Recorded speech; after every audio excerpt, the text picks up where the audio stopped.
जय हिंद साथियों, उत्कृष्ट विद्यालय लगातार चर्चों पे है। अभी महज 3 वर्ष पहले उत्कृष्ट विद्यालय चुनी का ओबीसी हॉस्टल बना हुआ है, जिसमें बॉयज हॉस्टल की स्थिति इतनी जर्जर हो चुकी है कि महज 3 वर्षों में बना हॉस्टल की पीछे की पूरी दीवारें सड़ चुकी हैं। इनफैक्ट वो कब टूट के गिर जाए इसकी कोई जिम्मेदारी नहीं। महेश कुमार गौतम का इसका अनुमान तक नहीं है। उन्हें केवल बड़ी बड़ी बातें करने में, बड़े बड़े चीजों का एक्सप्लेन करने में, इनफैक्ट उनके जो विरोध में जाता है उनके विरोध में कार्रवाई करने में इंटरेस्ट है, लेकिन छात्र छात्राओं की सुरक्षा पे उन्हें कोई कदम नहीं उठाना है। वहां की कांचें तक टूट चुकी हैं, लेकिन उन्होंने वहां पे ध्यान देने की बजाय बड़ी बड़ी बातें करना है, बड़े बड़े इवेंट्स करना है, इनफैक्ट जो उनके अगेंस्ट जाता है उनके अगेंस्ट कार्रवाई कराने की मांग करना है, वो भी झूठे आरोप की बुनियाद पे।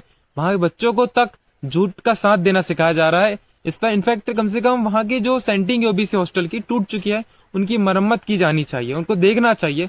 चलो मान लिया कि किसी मरम्मत के चलते अगर वो दीवारें अगर जर्जर हो चुकी हैं, तो महेश कुमार गौतम को इस पर ध्यान देना चाहिए। कम से कम वहां की स्थिति का जायजा लेकर वहां पे कोई दुर्घटना घटित ना हो, उसकी जिम्मेदारी लेनी चाहिए। अगर कोई छात्र छात्राओं के साथ दुर्घटना घटित हो जाती है, इसकी जवाबदेही कौन लेगा? कम से कम उनके सुरक्षा के विषय में भी तो चर्चा कीजिए। हमेशा महज राजनीति करने में कुछ नहीं है। कम से कम जो छात्र छात्रा में निवास रहते हैं, कांचें टूट गई हैं, सेंटिंग नहीं लगी हुई है, उनका जायजा लो। प्रशासन को इतना अवगत है कि लगातार एक के बाद एक मामले उत्कृष्ट विद्यालय में आते जा रहे हैं, लेकिन प्रशासन अभी तक मौन क्यों बैठा है? प्रशासन भी इसमें उचित कदम उठाए। और ऐसे में किसी भी छात्र छात्राओं के साथ दुर्घटना होगी तो इसकी जिम्मेदारी कौन लेगा? इंकलाब जिंदाबाद।